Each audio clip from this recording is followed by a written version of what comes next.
All right, Robert. Another terrific job in this. And, I was talking to Guy earlier and I said, you could make a sequel of, any movie you make, but sometimes you just don't want to because you just don't want to and there's no need for it. But for something like this, I would think, yeah, maybe you were kind of chomping at the bit to get at Sherlock again. Was there any specific criteria that you were like, okay, I will do it again? Well, when we were 2 years ago, right around this time, we were promoting the movie, and it was being reported to us that it was likely to do good business, and so we started kind of, dreaming about what we might do in success.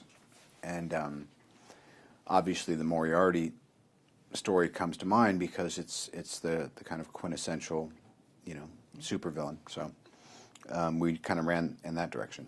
And what was it like to work with somebody like Jared Harris? Because I thought you guys worked so well opposite each other.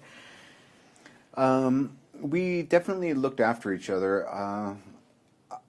I think it worked largely, the movie that is, because our actor playing our bad guy had some very strong opinions, and we were of like mind, and we tried to say, hey, let's not just cash in on this Sherlock Holmes success with the Game of Shadows. Let's really try to do something that's a bit more complex and thoughtful.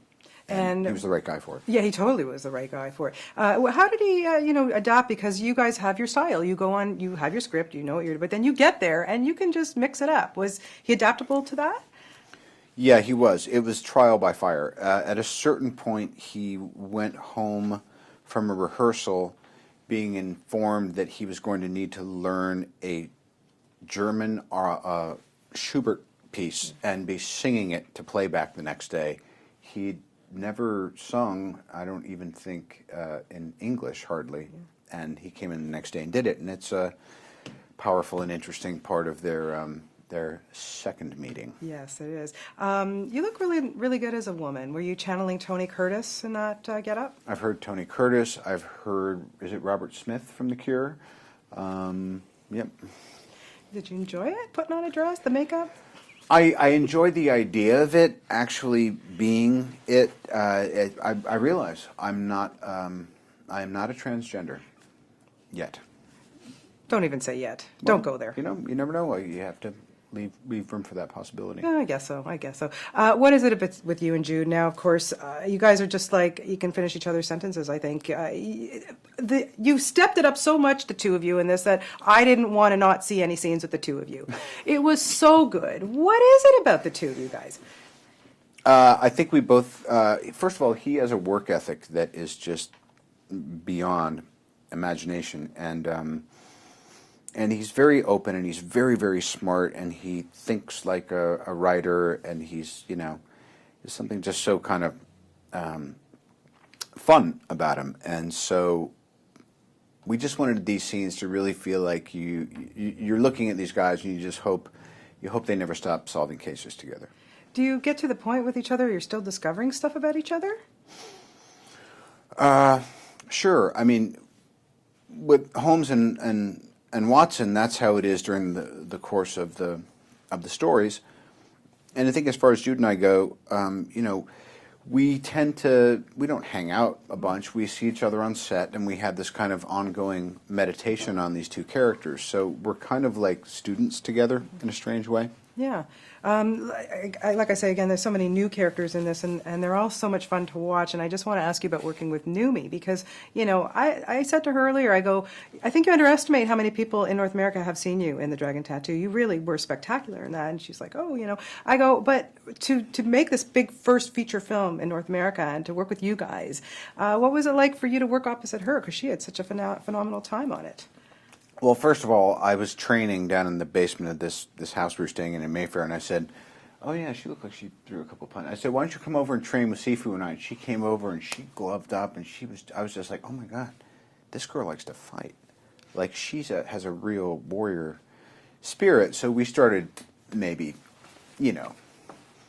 pushing it a little bit, and she lit up. She was happy, and I thought, wow, this is going to be a really fun ride with her. And then there's something really incredibly warm and maternal and thoughtful and spiritual about her too, and that's what we needed from the character of Simza, this gypsy fortune teller who we bring into this intrigue. Yeah. What's it like, having all this new blood on the set? It must be a lot of fun for you guys, I would think. Yeah, it's really satisfying too, because I remember, doing a TV series with George C. Scott, or being on location with James Woods in the mid '80s, and just going, boy, I'm so fortunate that I get to, see these guys who are so experienced, and 25 years later, I'm kind of like that guy just a little bit. So it just feels nice, Yeah. circle of life and all. Absolutely. Stephen Fry, working with him. Yes. You don't really work with Stephen. You just kind of get out of his way because it's all going to happen pretty quickly. He's exceptional.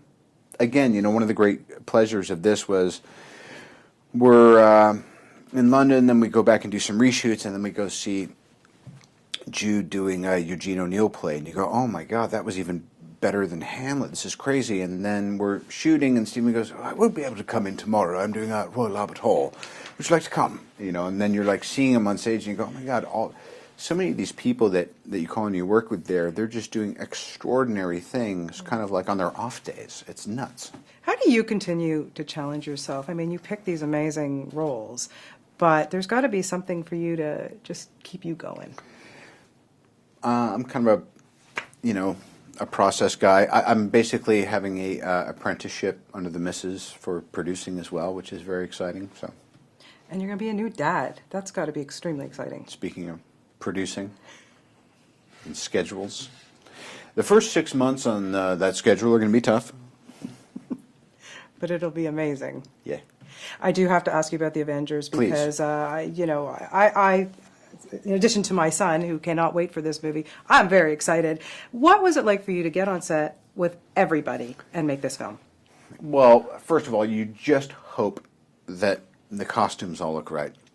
Otherwise, it's going to almost be like a comedy of errors where you just go, oh no, we've made a terrible, dreadful mistake. But I think Joss Whedon was the right guy to direct this, and everyone has demonstrated outside of the Avengers that they can carry a picture.